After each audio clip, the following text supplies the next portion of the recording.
Bismillahirrahmanirrahim. Assalamualaikum warahmatullahi wabarakatuh. Waalaikumsalam warahmatullahi wabarakatuh. Alhamdulillahilladzi wa kafa wassalatu wassalamu ala nabiyina al-mustafa wa ala alihi wa sahbihi wa man wafa. Qala Allah tabaraka wa ta'ala fil Qur'anil Karim.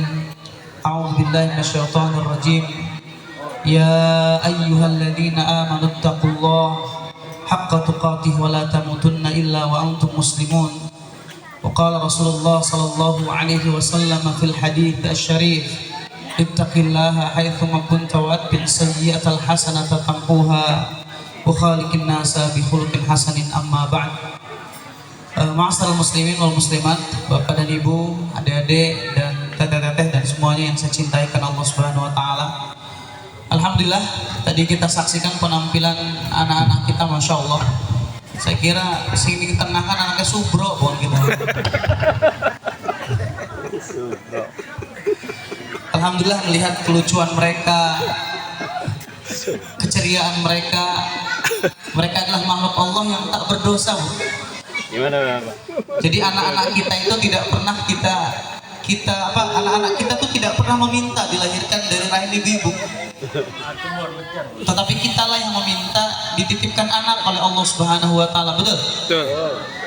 Makanya kalau kita yang meminta, kita nanti yang akan dituntut di hadapan Allah Subhanahu wa taala.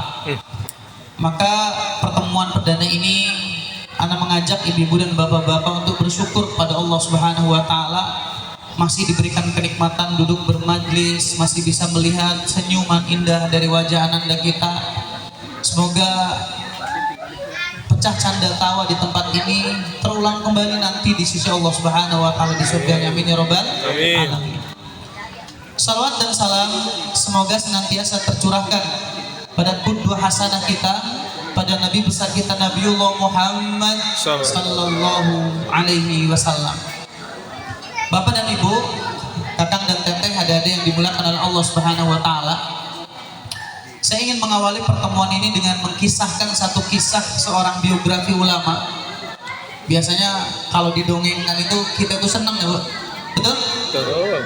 Makanya kalau Bapak amati sepertiga Al-Qur'an itu isinya adalah kisah yang diulang kembali oleh Allah Subhanahu wa taala.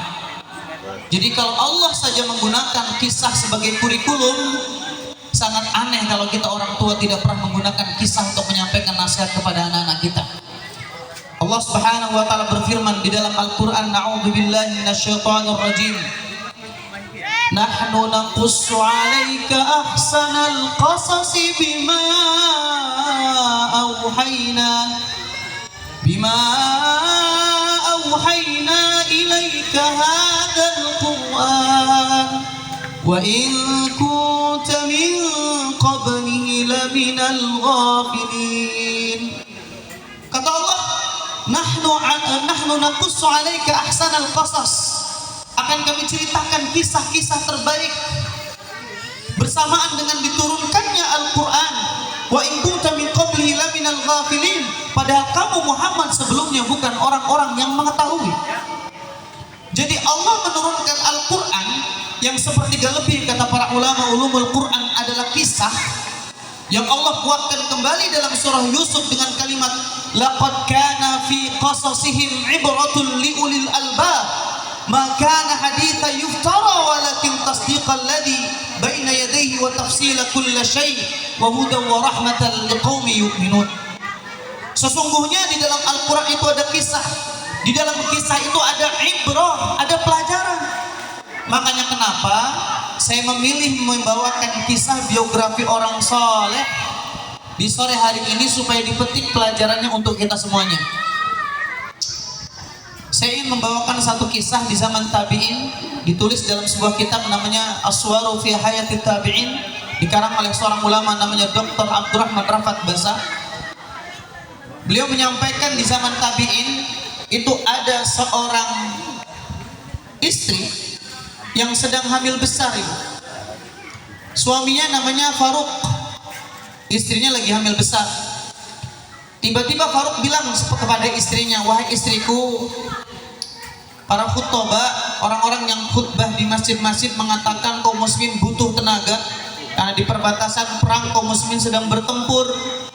Maka sang suami minta izin ke istrinya untuk ikut serta berjihad di jalan Allah Subhanahu wa taala. Perutnya lagi besar, Ibu. Perutnya lagi besar. Terus kata sang istri bilang, "Wahai suamiku, jika kau tinggalkan aku seorang diri, kepada siapa kau titipkan aku suatu saat nanti?" "Saya titipkan kamu bersama Allah Subhanahu wa taala." Akhirnya berangkat suaminya. Sebulan, bukan. Setahun, bukan. 2 tahun, juga bukan. 25 tahun suaminya tanpa kabar berjihad di jalan Allah Subhanahu wa taala. Ada yang bilang suaminya mati syahid. Ada yang mengatakan suaminya ditawan.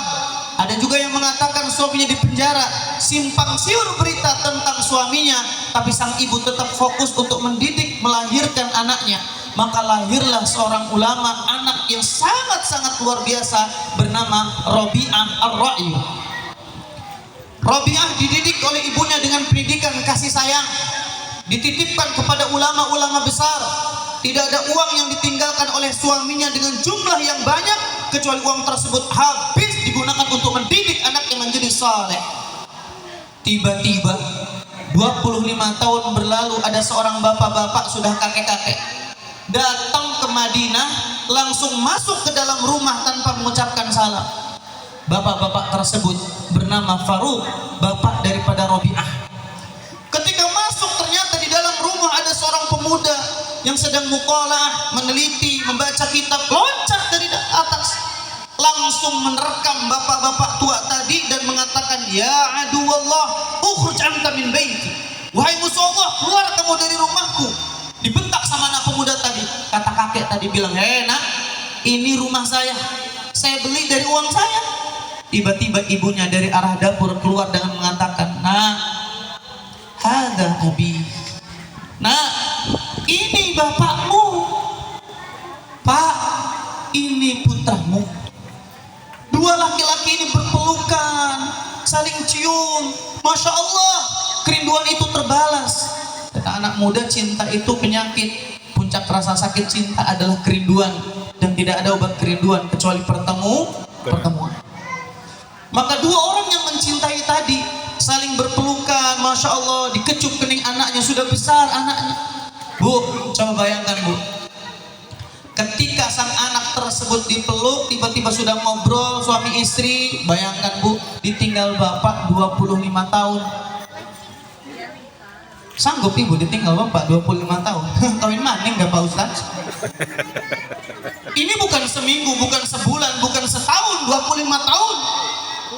Tapi fokus mendidik anaknya menjadi Rabi'ah Ar-Ra'i.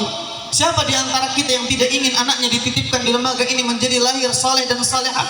Semuanya kita menginginkan, tapi maaf, kadang-kadang kita tidak tahu peran masing-masing. Dipikir lembaga pendidikan tempat sulap, dititipkan anak bim salabim langsung jadi saleh. Saya kan sudah bayar, mengeluarkan biaya yang mahal. Kenapa anak saya tak kunjung jadi saleh?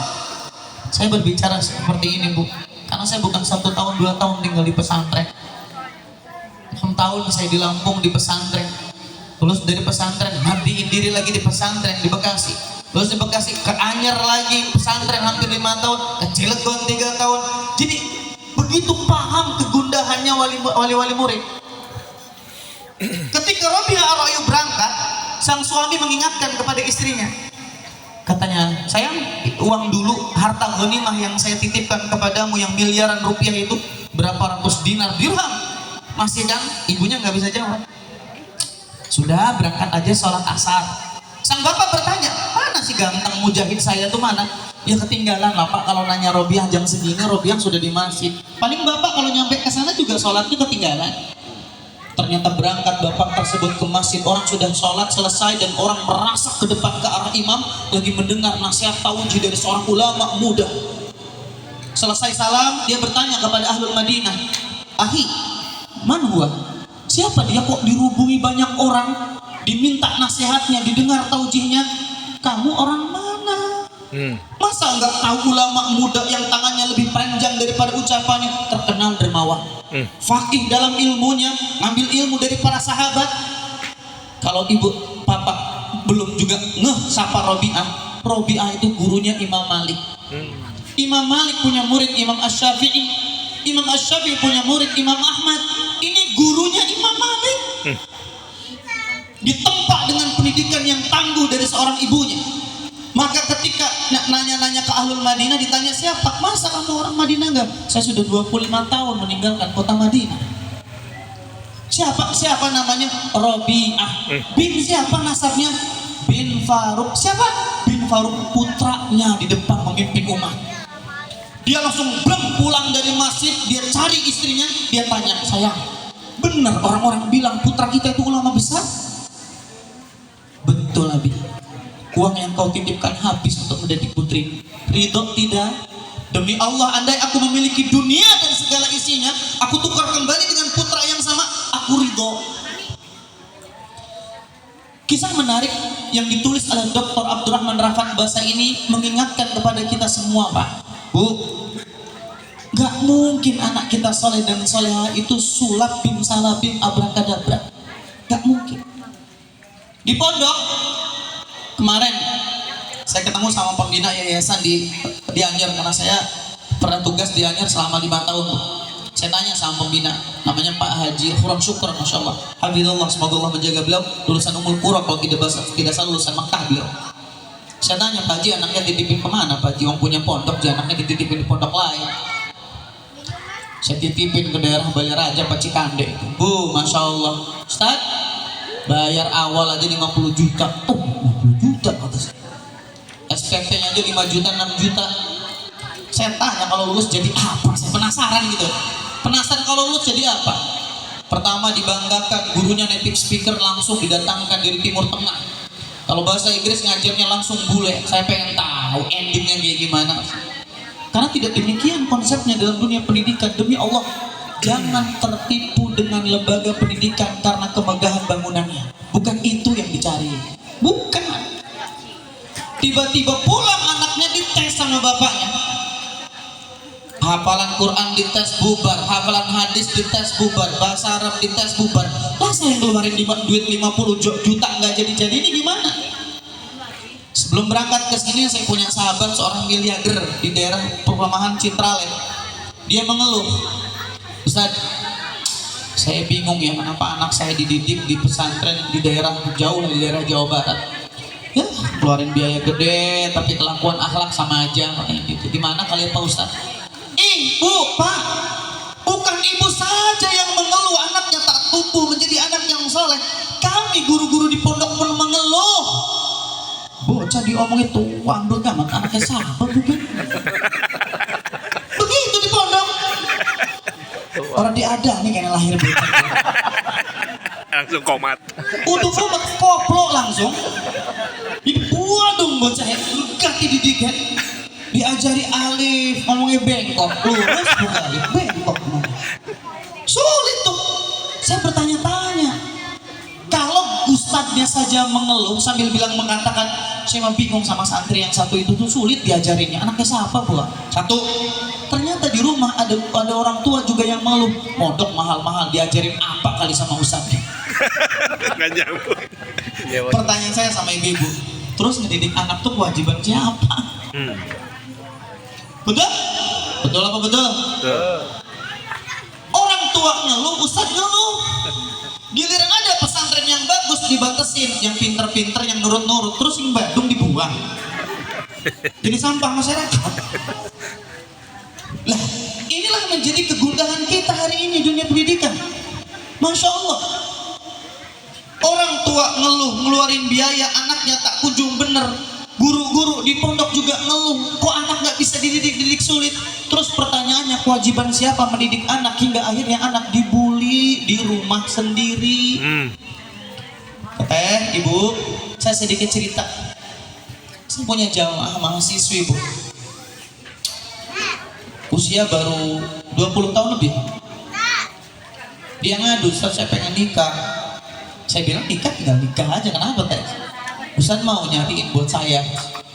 Ya tergantung data CV-nya gimana dan sebagainya. Tapi maaf Ustaz, saya ada kelainan Ustaz. Wah, akhirnya dia cerita, apa kelainannya Teh? Ternyata dia mengidap penyakit HIV. Astagfirullah. Saya bingung. Gimana ceritanya ini dah? Dia bilang gini, dia itu tidak mau kuliah karena apa namanya, libido seksnya mengarahkan dia untuk menikah. Tapi bapak ibunya memaksa dia harus seperti kakak-kakaknya yang magister, yang doktoral. Bu, zalim bapak ibu memaksakan anak harus sama. Zalim. Nabi itu sebaik-baik guru. Nabi tidak bisa mendidik sahabat semuanya kayak Abu Hurairah yang hafal 5.374 hadis. Nabi gak bisa mendidik para sahabat seperti Ibnu Abbas, Ibnu Mas'ud, hafal Quran, mufasir. Setiap anak memiliki kemampuan berbeda-beda, sebagaimana setiap anak didik kita juga memiliki kemampuan yang berbeda-beda. Boleh. Akhirnya karena dipaksa nih, dia terpaksa berjalan, akhirnya tertatih-tatih, ketemulah laki-laki sandaran hati yang memberikan perhatian, kasih sayang. Naudzubillah tsumma naudzubillah, akhirnya si teteh ini diperkosa bareng-bareng sama teman-teman pacarnya. Kecanduan, bukan jadi korban, awalnya jadi korban, akhirnya jadi perempuan yang maaf, kejiwaannya sakit karena dia akhirnya haus akan seks dan terus mengulang seks tersebut. Hingga akhirnya Allah menguji dengan penyakit seperti itu. Ini kan kasusnya gara-gara dibully di rumahnya. Bapak ibunya nggak paham keinginan. Makanya aib kalau bapak tidak jadi kebanggaan anaknya dan ibu tidak menjadi kebanggaan anaknya. Aib. Ibu mau anaknya kena penyakit LGBT, Bu? Mau? Nggak mau. Itu menyimpang tidak, Bu? Banget. Ternyata di rumah tangga kita ada hal yang menyimpang tapi ibu gak ketahui. Apa? Ketika bapak dan ibu tukaran tugas itu menyimpang. Istri mimpin rumah tangga, ngambek kan?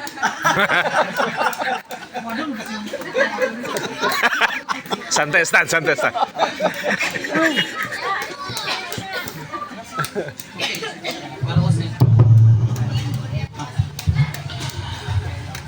Kita sering sekali jijik terhadap LGBT, tetapi di rumah kita ternyata terjadi penyimpangan yang bahaya. Apa penyimpangannya, Pak Ustadz? Penyimpangannya kalau seorang istri berperan jadi suami, seorang suami berperan jadi istri. Saya tanya sama bapak-bapak ini, bapak-bapak takut sama istrinya? Kok tegang? Tinggal dijawab dong. Enggak Pak Ustadz, gitu. Saya tanya lagi sama ibu-ibunya nih, yang megang duit semuanya rumah tangga siapa? Kenceng banget ya. Bu, Bapak, penyimpangan di rumah tangga itu jangan dianggap remeh. Termasuk seorang suami kalah peran dengan istri mendominan, itu penyimpangan. Banyak orang yang terjangkiti penyakit lesbi ketika ditanya kenapa, sebab kecewa dengan seorang laki-laki. Bapaknya main tangan, bapaknya jadi perempuan kalah. Sama, saya pernah ketemu dengan seorang gay. Dia ngejapri konsultasi, salah satu diantara alasannya kenapa sampai suka sama laki-laki, karena waktu kecilnya digaprokin terus sama bapaknya hingga dia butuh figur seorang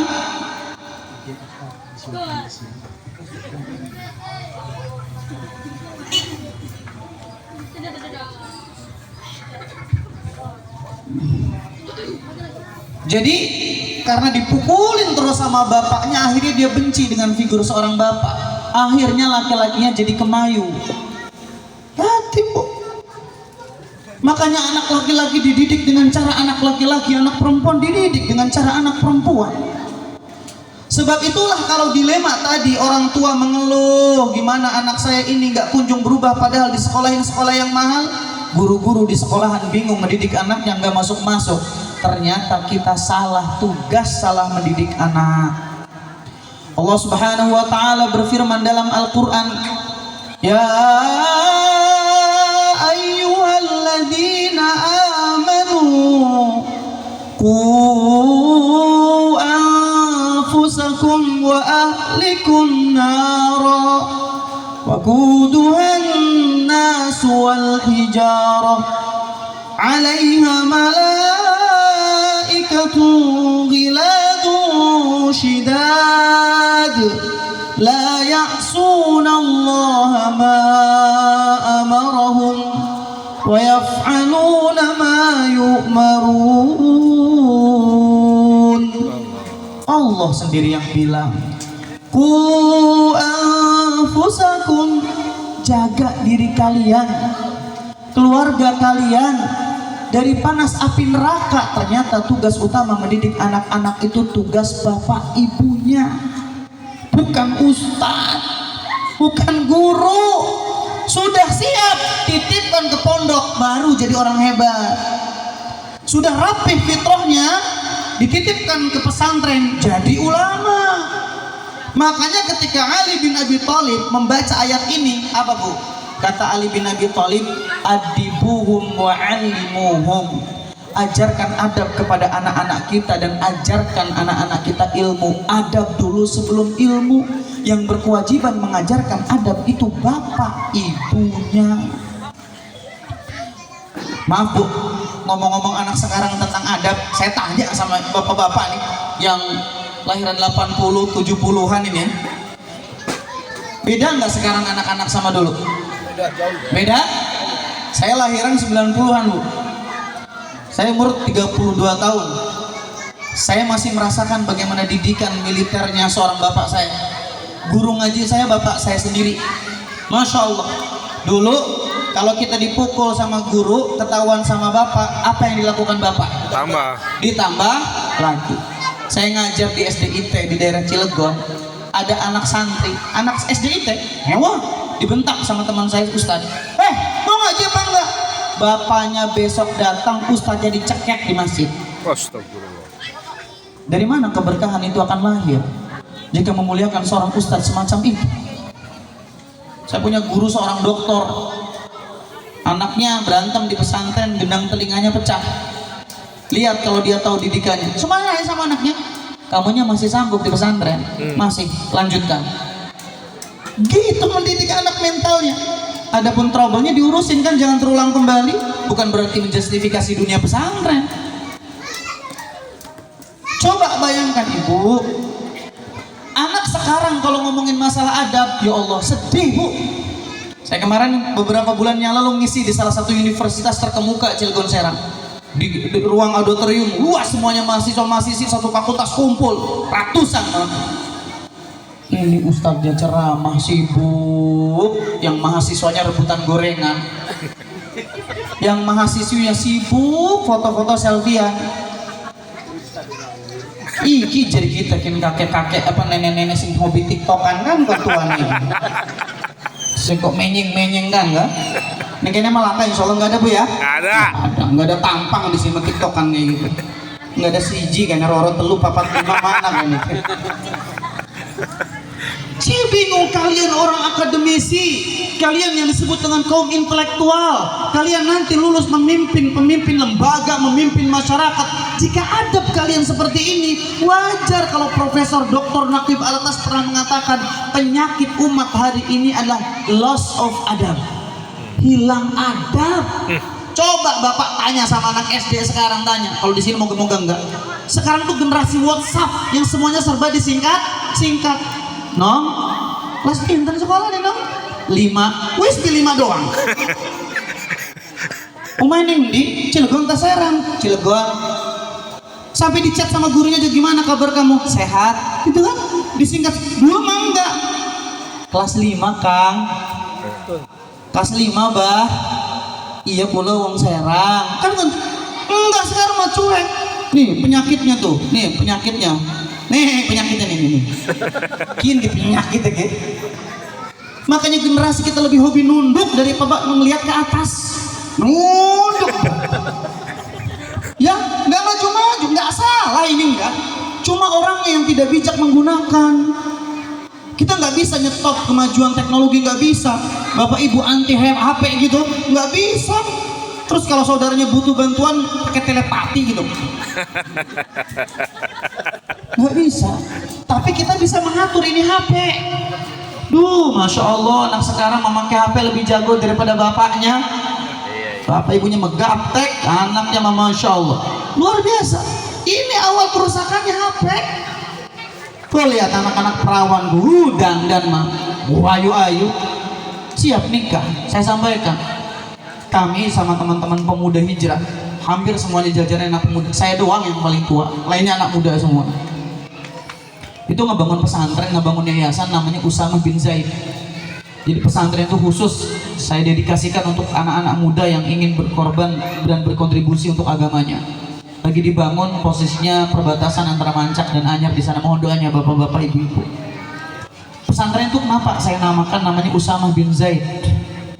Usamah bin Zaid itu, Bu, usia 15 tahun sudah nikah. Ada ustadz-ustadznya di sini usia belum nikah? Ada? Mana Pak Surya tadi? Ada ustadznya yang usianya di atas 15 tahun, 20 tahun belum, masih jomblo. Ngurusi cinta, gurung peragat, kalau ngurusi umat. Habis. Ya? Ustadzahnya ada yang masih single, Masya Allah. Cuma pandai menyusun kata-kata, tapi nggak bisa menyusun rumah tangga. Nggak bisa. Usamah bin Zaid nikah 15 tahun, 17 tahun sudah mimpin pasukan naklukin Romawi. Istrinya di bawah dia 15 tahun. Ibunda Isa digauli sama Rasul usia 9 tahun. Jangan samakan 9 tahun dulu sama sekarang. Sekarang mah S1 aja mahasiswa, orang ngerisa apa-apa. Kondang dan menjual gua. Aku ngumpul, ikine abang, ikine ijo, ikine biru. Pikir pengajian kayak kepantok tiang listrik. Maka ketika lulus S1 ditanya, Neng, siap ngajar? Belum cukup ilmu, was-wasan, tawatu. Bisnis, gak punya modal. Nikah, urung sanggup. Pacaran, yuk. Aneh. Anak sekarang mah kalau pacaran mah dewasa, kalau hidup mah nggak dewasa. Anak-anak SMP itu, ya Allah, SD dorong-dorongan di Jalan Lingkar Selatan Cilegon tuh, dorong-dorongan. Ribut ceritanya mah, dorong-dorong. Kamu nggak pernah dewasa. Dalam hati, emang saya bocah jadi gitu. Baru sih dibonsek, igat-igat, turunkan aku, jadi konon kan. Turunakan goro pacarku, kamu mah tidak peka. Salah namanya. Emang sebarang cilik melik, arek wong wadon pun ngerasa bener banget. Setuju Pak? Wah, wong wadon itu selalu merasa dirinya paling benar. Hati-hati, wong wadon pun emosi, kabeh salah. Mancing ibu-ibu ning dapur, anak tepung serbaguna, hari ibu emosi jadi tepung serba salah. Bingung bu ngadep pengwadon bu. Makanya dididik nih, ditempa. Coba bapak pernah dititip sama ibu terus bapak lupa? Pernah? Misalkan gini, saya tanya, kalau ini jangan tanya ke bapak, Bu. Bapak pernah kalau dititipin ibu bapak lupa? Pernah? Sering. Karena saya juga melakukannya. Sering. Nah, biasanya wong wadon Arab berangkat lakinya megawe kan biasanya kan. Hati-hati loh Pak, hati-hati di jalan Ciruas apalagi padat katanya. Dicium keningnya, dipeluk. Masya Allah, kayak drama Korea melewat deh pokoknya lah. Romantis kan. Buku Arab metu sing mah agak cekel maning. Sulit gitu lah. Barang berangkat megawe nitip martabak hoki. Barang balik-balik ke pengintas kisah kan diinget. Aduh, orang ngegah. Masih usnuzon, mungkin dicangkolakan di motor. Kak, cangkol. Terus anehnya bapak neko berdiri berjalan ke rumah tanpa merasa berdosa. Incrak-incrikin, assalamualaikum fasih. Assalamualaikum. Barang sering jorok, waalaikumsalam, monyongan. Jadi laki, anak apa sih nong, wong laki balik si monyong-monyong mukonan kuat. Jadi Pak Ustadz gue raweh pemalim, selang bum. Embuh anak apa ngomong embuh ngomong embuh ngomong lama-lama kesurupan kon gerang-gerang bae kon mbak embuh. Begitulah Bu, kami ini sudah berat bertugas mencari nafkah, jangan dibebani dengan menebak isi hati ibu-ibu. Perempuan tuh diam tapi minta dimengerti, kan bingung Pak, menang tapi minta dimengerti, ngomong gak paham-paham kita. Lah kata seorang perempuan bilang, iyanya perempuan itu tidaknya perempuan kadang iya, tidak semua iya itu tidak semua tidak tuh bengong doang. Jadi kita bingung apa maksudnya, apa maning wong wadon kesel ngomongnya terserah. A'udzubillahi minasyaitonir rajim. Isti'adzah ari ana wong wadon wis ngomong terserah.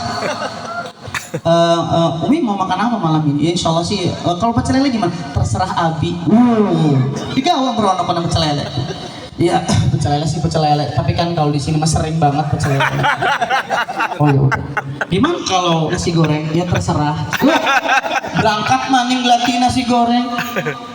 Enak sih makan nasi goreng, tapi rasanya mabengi gak makan nasi goreng kayak gitu. Ya, terus pengennya apa gitu? Sate primen? Terserah. Balik maning. Padahal mah ibu-ibu cuma ingin berpesan, ajak saya jalan lebih jauh. Iki mah parah, rungsep kita ngurus anak belen. Yuk ajak jalan-jalan dikit. Maksudnya konon, tapi orang bisa ngomong langsung. Laki-laki dituntut untuk membaca itu. Makanya mun suami istri masih sibuk belum komunikatif aja harap anaknya soleh-soleh, pegel. Jadi korban anaknya bengong kan ya. Bilang bapak dibentak-bentak ibu nek, bilang ibu balak. Jadi anaknya mesti bener dikit. Hati. Makanya belum berbicara tentang metode pendidikan anak, bagaimana Nabi mendidik anak, beneri dikit kita nek. Bapak ibunya dibenerin dulu, karena Allah menyebutkan dalam surah An-Nisa ciri-ciri anak soleh itu yang tauhidnya lurus, berakhlak yang baik, dia tidak sombong. Itu diawali dengan 2 kalimat di atasnya. Ar-rijalu qawwamuna 'alan nisa. Pertama, wong lanangnya, suaminya harus punya sifat qawwamah. Kalau laki-lakinya sudah memiliki sifat qawwamah, turun kemudian berikutnya fasalihat, maka turunlah perempuan yang namanya solehah. Kalau laki-lakinya qawwamah, perempuannya solehah, turun ke bawahnya baru anak yang soleh dan solehah. Ada kaidahnya. Tengok rumah tangganya Nabi Lut. Kurang alim apa? Nabi. Kurang hebat apa? Nabi. Tapi dititipi oleh Allah seorang istri yang durhaka, rusak anaknya bernama Kan'an. Bu, ibu tanpa suami pun bisa membesarkan anak-anak ibu. Betul? Betul. Imam Syafi'i lahir dalam kondisi yatim. Nabi Muhammad SAW yatim taman, yatim yang sempurna sebab lahir bapaknya sudah tidak ada. Tapi hebat, bisa jadi orang besar karena tangan lembut seorang ibu. Bapak-bapak ditinggalkan ibu, orang bisa mendidik anak. Makanya bapak-bapak malah istilah nifas, lakam istilah iddah. Istrinya meninggal pagi, boleh orang nikah bengi-bengi? Boleh. Imam besar Imam Ahmad rahimahullah kalau tidak salah itu meninggal istrinya pagi, malamnya nikah lagi. Untung beliau tidak hidup di zaman sekarang. Zaman sekarang mah entek karo tetangga. Ustaz orang duwe ati. Kuburan rabi ke urung kering. Lah orang kering-kering mau disebar-sebar. Us nikah maning. Kita nggak tahu alasannya ulama tersebut kenapa. Yang jomblo-jomblo nih denger nih alasannya kenapa nih. Dengar nih. Jere Imam besar Imam Ahmad. Kenapa saya memilih menikah malam hari ini? Sebab saya malu kalau malam ini saya dicabut seorang diri meninggal dunia dalam kondisi menjomblo. Sedih jomblo kita. Sedih. Masya Allah. Pokoknya Pak Surya entek depan gula ngejodohakan ustad-ustadah ya gue. Fresh. Sedih. Makanya ulama-ulama besar, Masya Allah, kalau andai kata memilih menjomblo, anak alasan. Syekhul Islam Ibnu Taimiyah itu meninggal dunia dalam kondisi menjomblo. Al-Imam Ibnu Jarir At-Tabari meninggal jomblo. Imam Nawawi termasuknya juga. Ketika ditanya kenapa ulama-ulama ini milih menjomblo sampai mati, 2 hal. Syekhul Islam Ibnu Taimiyah bagaimana menikah, wong hidupnya cuma terbagi menjadi 2. Kalau nggak perang di majelis ilmu, beliau dipenjara sampai musuh, nggak sempet. Jadi ulama itu menjomblo dua sebabnya. Satu sibuk menuntut ilmu, dua sibuk berjihad di jalan Allah. Pertanyaan saya buat yang jomblo-jomblo, Sira sibuk apa? Nuntut ilmu Ustaz. Nuntut ilmu primen HP bisa dicekel. Di kitab di Al-Quran, saya sibuk berjihad Ustaz. Jihad apa ngiler banyak ngomong turu berjihad. Gak ada alasan, ngomong be orang laku kan ngomong. Makanya Masya Allah targetkan teman-teman. Ya para ibu-ibu, bapak-bapak yang dimuliakan Allah, nggak sederhana Allah memandang tentang pernikahan itu. Karena banyak generasi muda hari ini trauma pernikahan, betul bu? Ada yang trauma pernikahan sampai dia memilih hidup free sex, free life dan lain sebagainya karena takut nikah, takut terikat dengan akad nikah. Akhirnya dunia baratlah yang dikonsumsi mentah-mentah oleh anak-anak negeri kita hari ini. Masya Allah, na'udzubillah, ketika angka pernikahan itu turun, angka perzinahan naik. Itu sudah jadi kaidah. Makanya Masya Allah, ulama-ulama kita, muassis founding father negeri ini membangun agar memperhatikan tadi. Makanya ternyata kewajiban mendidik anak yang soleh dan soleh itu kewajiban bapak ibu. Pertanyaannya, apa yang dididik kepada anak kalau bapak ibunya orang gelem ngaji? Titip. Makanya saya senang ada guru kami membuat lembaga pendidikan itu nggak diterima kalau bapak ibunya nggak ngaji di lembaga pendidikan itu, nggak bisa, karena percuma, kata Ustaz, percuma dididik anaknya bening, bagus, hafal Quran, hafal hadis, arba'in, datul ahkam, bulughul maram, wih hafal, barang balik jadi acak-acak orang bapak ibunya orang nggak kerudung, orang nggak jilbab, anak mending pondok dicadari, nggak niko, barang balik-balik diacak-acak orang ibunya. Hari anaknya memetu, kebuka auratnya cerewet, pakai yang bagus rapi, auratnya kelihatan. Ini batik ibunya maklum, metunggo dasar doang bolong bisa. Orang nggak perlu tuh, engklek. Anaknya protes, bu, saya mau keluar pakai UKNC dimarahin. Ibu keluar beli sayuran pakai baju UKNC. Ya Allah neng, teh, ibu mau is expired. Rasanya roti, bening Alfamart expired. Hati-hati, karena pendidikan tak akan pernah berhasil tanpa sebuah keteladanan. Makanya kenapa Nabi disebut dengan uswatun hasanah. Selesai Nabi memberikan keteladanan dirinya, istrinya, keluarganya, baru ketika Nabi berdakwah menjadi kebaikan, kesuksesan. Makanya nggak bisa kalau bapak ibunya nggak ngaji, sampai dibuat kajian rutin. Kalau 2-3 kali wali muridnya itu nggak datang, dikeluarin anaknya sama Ustaz guru anak, keluarin. Berarti bapak ibunya nggak komitmen pengen punya anak soleh, sibuk bekerja. Sesibuk apa kita dibandingkan bapaknya Umar bin Abdul Aziz. Umar bin Abdul Aziz itu kan keturunan Umar bin Khattab, bapaknya namanya Abdul Aziz bin Marwan. Ini buat bapak-bapak yang sok sibuk, pelajaran penting nih. Bisa insya Allah bapak LDRan, sesibuk apapun kerja, insya Allah kalau menggunakan metode ulama, lahir anaknya orang-orang hebat. Umar bin Abdul Aziz itu dipisahkan oleh orang tuanya, yang satu di Mekah, satunya di Madinah. Mekah Madinah kan kalau tidak salah Jakarta Semarang. Lagi sibuk orang tuanya memimpin, Abdul Aziz bin Marwan sibuk ngurusin umat. Tapi lihat, kalau kita tidak berkesempatan untuk menyentuh tangan anak kita langsung, jangan salah nitip ke orang. Cari ustadz yang betul-betul adabnya, akhlaknya baik, titipkan. Yang akidahnya, yang zuhud, tidak hedon, mendidiknya penuh dengan kasih sayang. Al-Imam Ghazali menyebutkan ya, anak-anak seperti tanaman dan tumbuhan, kadang ada ranting yang dipotong, betul, kadang ada hama yang harus disingkirkan. Nggak bisa. Hari ini banyak wali murid tuh tertipu dengan bangunan. Kalau anaknya nyekolahin anak tuh lihat fasilitas, lah apa-apa dia ajakan pondok, ajakan pening hotel, dinai panganan, wis lemu sebelah itu lah. Kan begitu orang kafir. Anak kita dididik untuk muamu, fasilitas semuanya, ujung-ujungnya disembelih. Maksudnya disembelih, dihancurkan, tidak kokoh. Makanya anak-anak hari ini disebut dengan generasi Z, generasi yang rapuh. Zaman bapak-bapak ngaji salah, digepuk orang guru nek kapok orang bakal teka maning, ekor doang orang bisa esok lulus. Bocah siki dibentak orang ustadz, salah, bukan dalikal kapok. Barang alasannya, mama, papa aku butuh psikiater, mental aku terganggu, sedikit maning edam gitu. Rapuh amat sih anak-anak hari ini, betul, rapuh. Beda zaman-zaman kita, era 90-an, 80, 70-an. Kokoh. Ketika dihina itu bukan jatuh, tapi bangkit kembali untuk menunjukkan bahwa saya mampu. Hari ini coba anak dibully, kepak aja langsung. Kenapa? Alasannya karena generasi muda hari ini miskin cita-cita. Beda kayak Imam Syafi'i. Imam Syafi'i kalau ditanya apa cita-citamu, tuh namanya juga pesan amaluna kan? Mana amaluna? Cita-cita kita semua. Kalau yang nggak boleh tulul amal, panjang angan-angan, itu penyakit. Kalau amaluna itu cita-cita kami. Imam Syafi'i ditanya apa cita-citamu, wahai Syafi'i? Kecil. Himmatil muluk. Cita-citaku adalah cita-citanya para raja. Tuh. Makanya Imam Syafi'i pernah dibawa sama ibunya, ceres. Masuk lembaga pendidikan, biayanya mahal. Nangis Imam Syafi'i balik lagi. Umi, aku pengen sekolah di situ. Kita nggak punya biaya, tapi aku pengen belajar di situ, Ma. Apa kata ibunya? Lah belajar kan nggak harus masuk kelas. Kamu di samping aja mendengar, mencatat dan sebagainya. Dipraktekkan sama Imam Syafi'i, mentalnya luar biasa.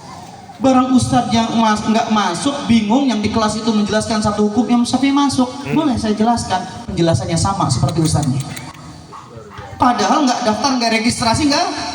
Luar biasa kan?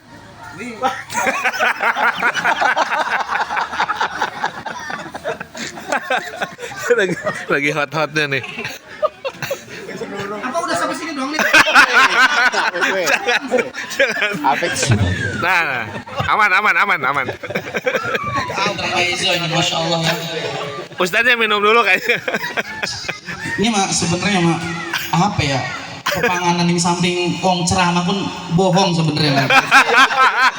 Ya biar angle-nya enak kan sebenarnya. Orang mungkin ceramah sambil makan. Berikan sirane lur orang mungkin. Ngawak gitu, jadi bahasa Inggrisnya mengawak gitu. Tapi Masya Allah ini moga-moga ini bukti memuliakan ya. Amin. Nah, jamaah yang dimuliakan Allah Subhanahu wa taala, sampai di bawah makannya. Bong banting mic. Imam Syafi'i, Masya Allah. Maka betul Bu. Maaf Bu, saya sampaikan. Ibu boleh miskin harta, boleh nggak punya properti, boleh nggak punya investasi. Imam Syafi'i itu ibunya hanya seorang janda yang miskin. Bahkan Bu, Imam Syafi'i itu bertahun-tahun nggak pernah tidurnya berbaring. Kenapa coba? Karena ruangannya nggak bisa berbaring. Beliau ada tumpukan kitab dan tulang belulang dan kulit. Beliau mencatatnya di kulit dan tulang. Sampai beliau mikir gimana caranya, dihafal semuanya. Barulah beliau bisa berbaring. Sekeras itu beliau menuntut ilmu. Makanya ibunya mewasiati, bahasa kita boleh miskin harta, tapi orang mukmin dan orang muslim nggak boleh miskin cita. Hari ini anak-anak kita takon itu nih bocah itu. Nah, cita-citanya jadi apa? Jadi selebgram, jadi YouTuber. Atau tegar aja YouTuber, gajinya gede daripada guru. Negeri kita kan lucu, kerjanya serius, gajinya main.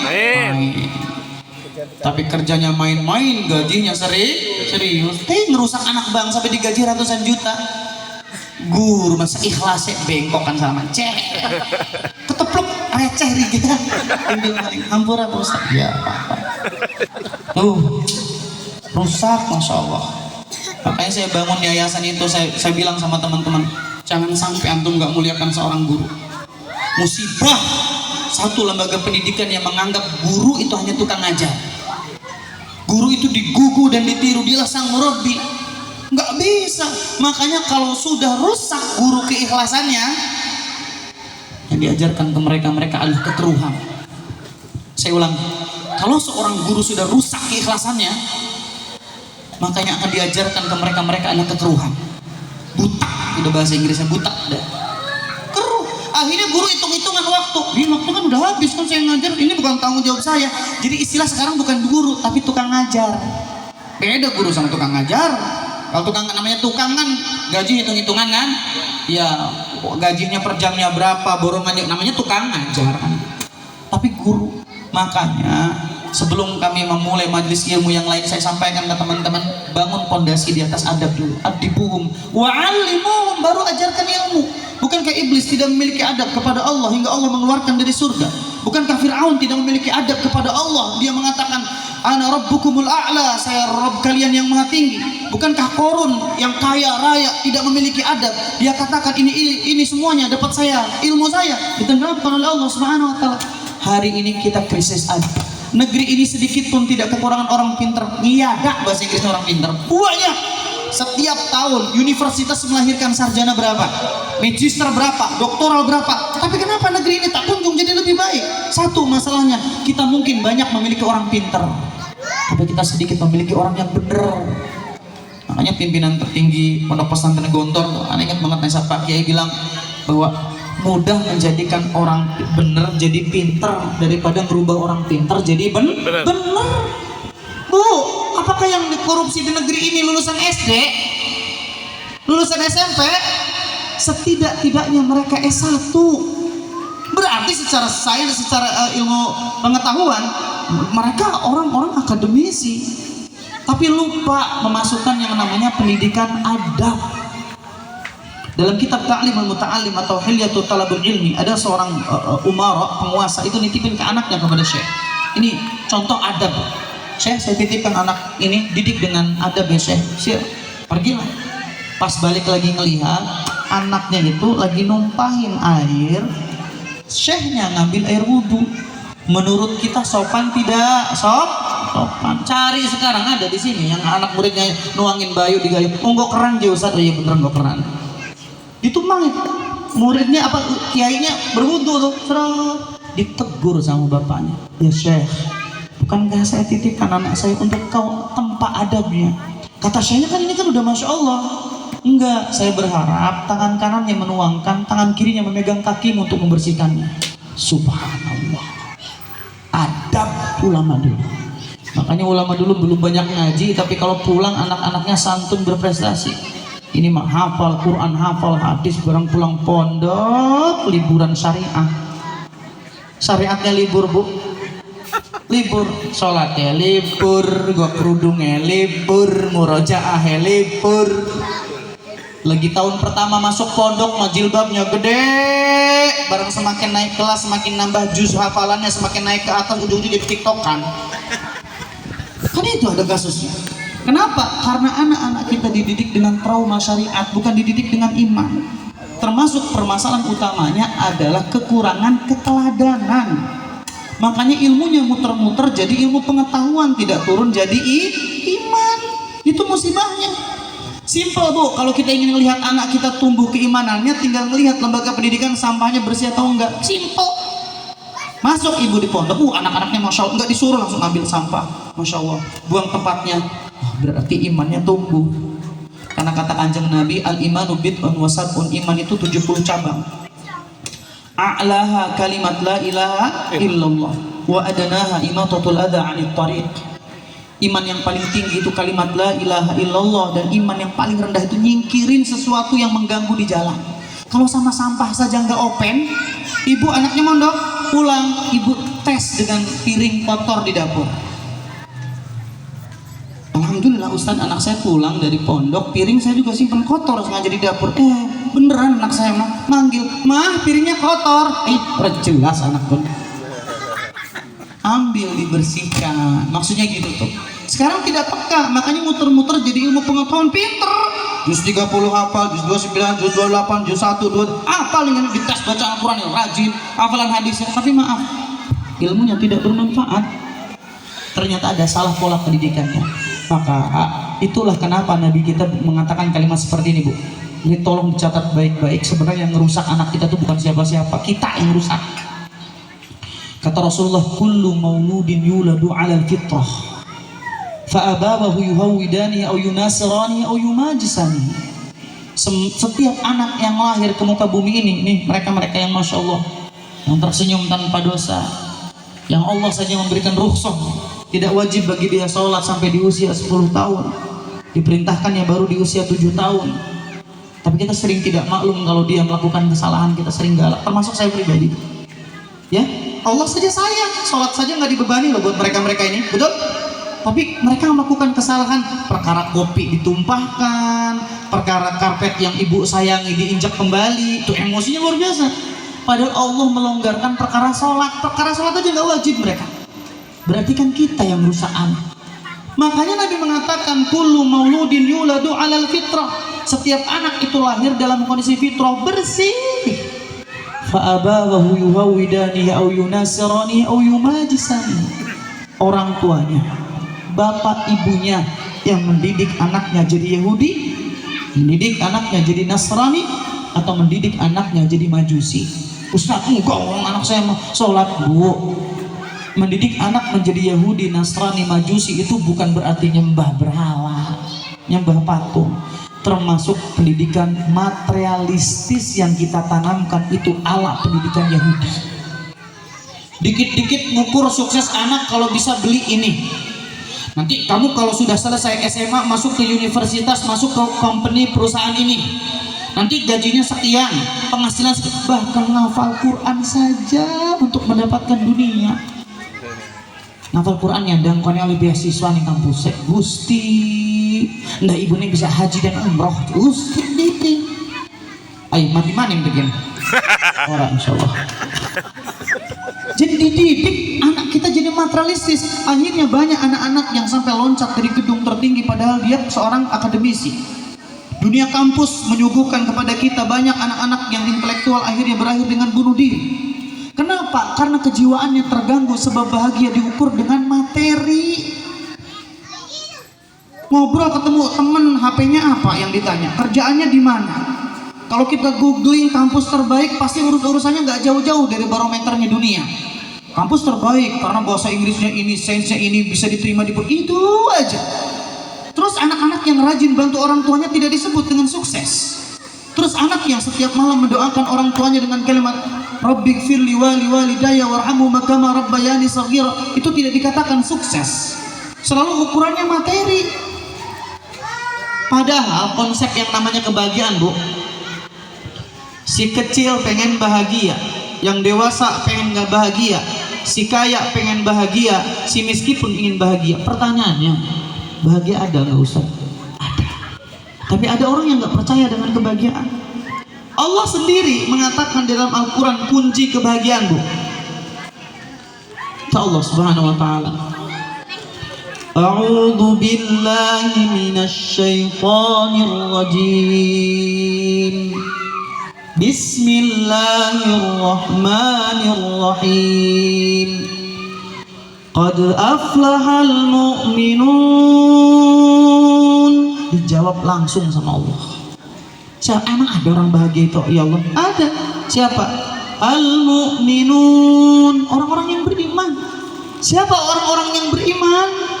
Buka lagi surah Al-Anfal, tadi surah Al-Mu'minun. Kata Allah dalam surah Al-Mu'minun, innamal mu'minuna alladhina idza dzukirallahu wajilat qulubuhum wa idza tuliyat 'alaihim ayatuhu zadatuhum imana wa 'ala rabbihim yatawakkalun.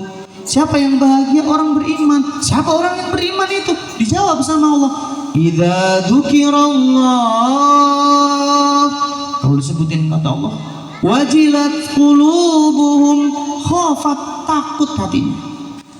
Nyebut nama Allah terus. Abu Bakar Siddiq itu, Bu, nggak bisa mimpin sholat karena baca baru Fatihah pecah air matanya, nggak maju-maju. Wallahu a'lam. Alhamdulillahi rabbil alamin Ar-Rahmanir Rahim. Pecah air matanya. Itu pun mau dipaksa ketika Nabi sudah usia 63 tahun, Nabi mau meninggal dunia, baru Abu Bakar mau ngimamin. Karena mereka hatinya bersih, Bu. Umar bin Khattab mau ngebunuh Rasulullah Shallallahu Alaihi Wasallam, sudah nenteng pedang. Orang mengatakan, ngapain kamu bunuh Muhammad? Wong adik kamu aja Fatimah binti Khattab masuk Islam. Kejar rumah adiknya, dobrak, digapok, prak, berdarah. Ketika dilihat apa itu Al-Quran, apa dibacakan?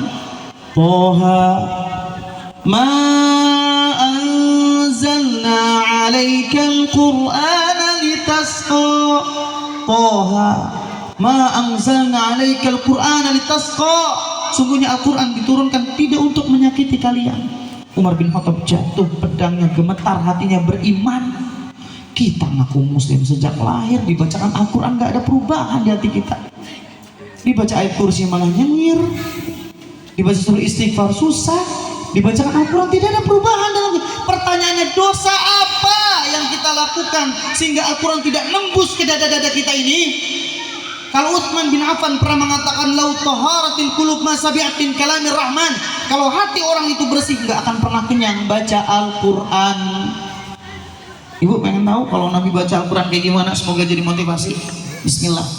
Nabi tahajud membagi 3 waktu, kadang di awal malam, kadang di tengah malam, tapi lebih banyak beliau di sepertiga malam beliau tahajud. Pernah tahajud beliau Ningbur ini anak sahabat Ibnu Mas'ud, masih 6 sahabat Ibnu Mas'ud bocah, artinya secara fisik lebih kuat kan. Nabi sholat Allahu Akbar, kata sahabat Ibnu Mas'ud, ya pengen rasanya saya melakukan kesalahan. Artinya sahabat Ibnu Mas'ud itu pengen ninggalin Nabi sholat malam. Kenapa bu? Saking was-was sahabat Ibnu Mas'ud orang kependak rukune. Hudzaifah ibnu Yaman menyaksikan ketika sholat di belakang Nabi sholat malam. Nabi kalau sholat memimpin jamaah bacaannya nggak panjang-panjang, tapi kalau sudah tahajud beliau jadikan itu berdua-duaan dengan Allah Subhanahu Wa Taala. Baca Nabi, ghairil maghdubi alaihim waladdallin, amin. Kata Hudzaifah, alif lam mim, dzalikal kitabu la raiba fihi hudan lil muttaqin. Al-Baqarah selesai. Kata sahabat Ibnu Mas'ud Hudzaifah ibnu Yaman, Al-Baqarah itu 2 juz setengah, 25 lembar. Ruku ki. Ternyata nyambung ning surah Al-Imran. Ibu pernah tarawih dipimpin sama imam bacaannya mau berakhir di surah An-Naba tapi anak terusannya. Biasanya gini, faduku falan terus tua walan nazidakum illa adaba. Jadi ibu ruku kayak bikin Ustaz Kim. Innaliu ambakan. Engkau ada anak kiai ahlul fikih tolong takoni sah orang salat sing ngambek mikirin ki. Wong salat jiba penting. Nunggu anak terusan mah kecewa makmum dikira ruku. Begitulah sahabat Hudzaifah ibnu Yaman ketika berakhir surah Al-Baqarah, nih ruku nih. Ternyata beliau menyambung alif lam mim. Allahu la ilaha illa huwal hayyul qayyum nazzala 'alaikal kitaba bil haqqi musaddiqan lima baina yadayhi wa anzalat taurata wal injil. Al-Imran peragat surah Al-Imran dari Hudzaifah ibnu Yaman ruku ke nyambung nih surah An-Nisa. Nabi satu kali rakaat itu 5 juz 50 lembar. Kebayang nih pesantren nih ning yayasan kin anak terawih mokonon paling tinggal imam doang karena itu. Assalamualaikum bubar katanya kakak wonge masyaallah. Allahu Akbar. 5 juz, sedangkan Nabi bu membagi ruku dan sujudnya sama. Makanya banyak ulama mengatakan bid'ah kalau kita memanjangkan salah satu sujud saja. Kalau mau panjang semuanya gitu, karena Nabi memanjangkan ruku dan sujudnya sama. Tak pikir-pikir, ari ngadeg ge bae 5 ngejus rukune 5 ngejus dawane sujud 5 ngejus. Ya Allah, makanya Nabi luar biasa. Wajar kalau kaki beliau sampai pecah-pecah, sampai Ibu Daisah mengatakan, qad ghafarallahu laka ma taqaddama wa ma ta'akhkhar. Kau sudah diampuni dosamu yang telah lalu dan akan datang. Kenapa ibadahmu sekeras itu? Afala akuna 'abdan syakur, salah aku kalau aku ingin menjadi pribadi yang bersyukur. Hati-hati saya, jatuh nanti kejedot. Gitu. Masya Allah, luar biasa. Jadi seperti itulah interaksi beliau dengan Al-Quran. Seperti itu. Jadi kalau kita hari ini, kita main dengan ngebuka kan? Ar-Rahman, Allaman turu. Bahkan banyak di antara kita kalau tidak bisa tidur apa yang ibu lakukan? Jujur, muter murotal bukan? Ngaku solehah, ting jadi gitu. Nah kita ngaturunnya apa ya orang nyaman kan Ustaz, tapi ada di setelakan murotalku adem. Bu, nggak boleh hukumnya memutarkan murotal untuk kita tinggal tidur. Murotal itu diputar untuk didengarkan. Makanya Masya Allah ulama dulu Bu, kalau ngantuk megang Al-Quran hilang ngantuknya. Ternyata beda ya, beda sedikit doang sama kita.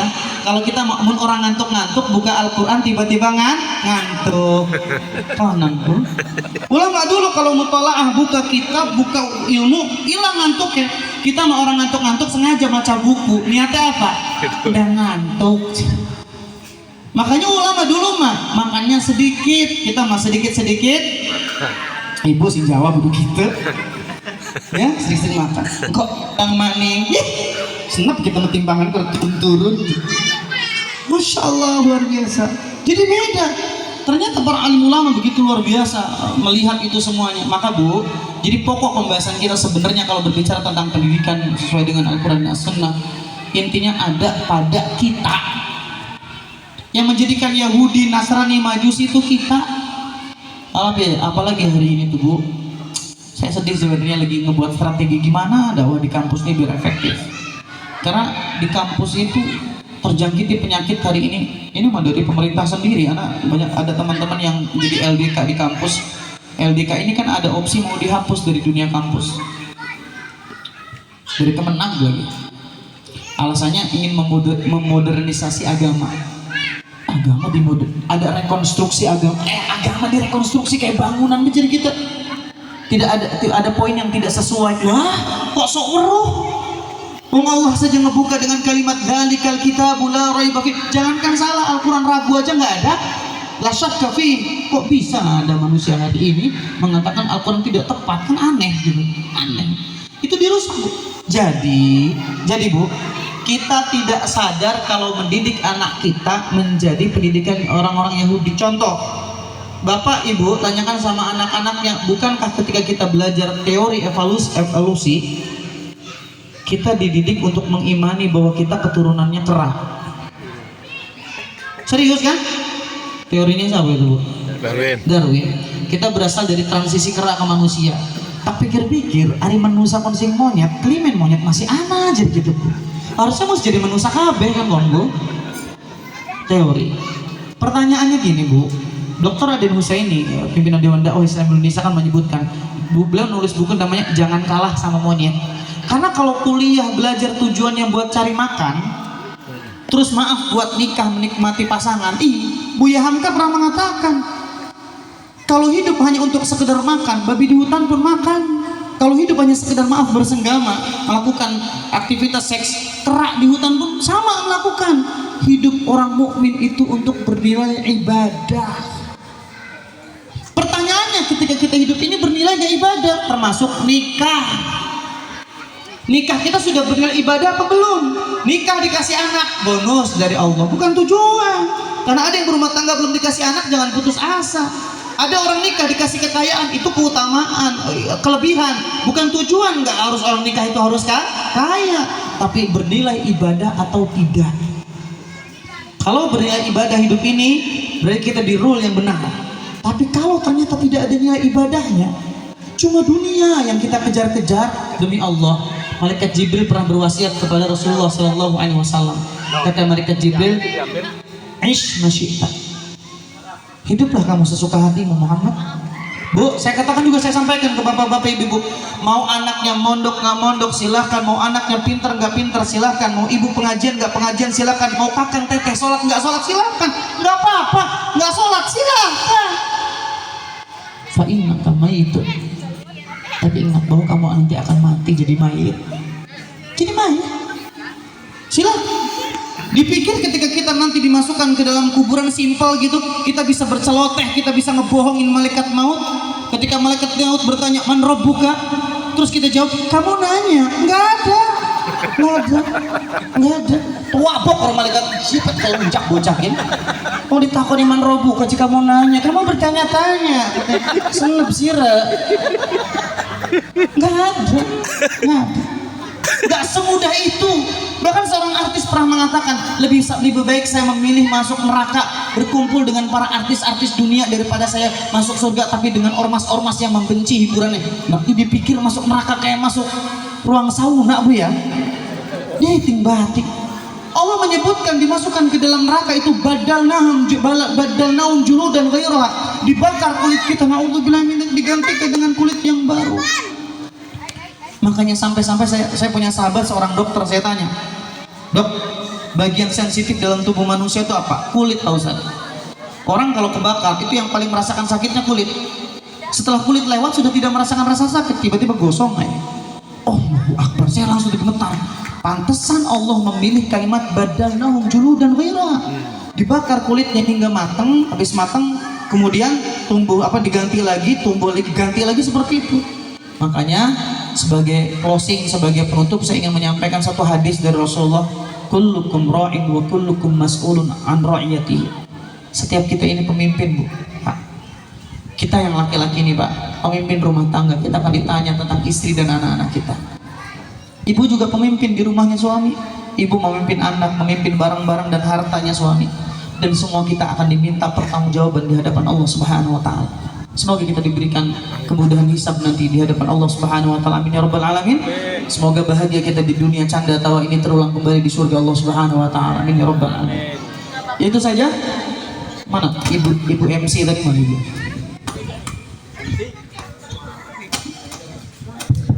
Bukan ngambek doang MC ini, masih jomblo lu.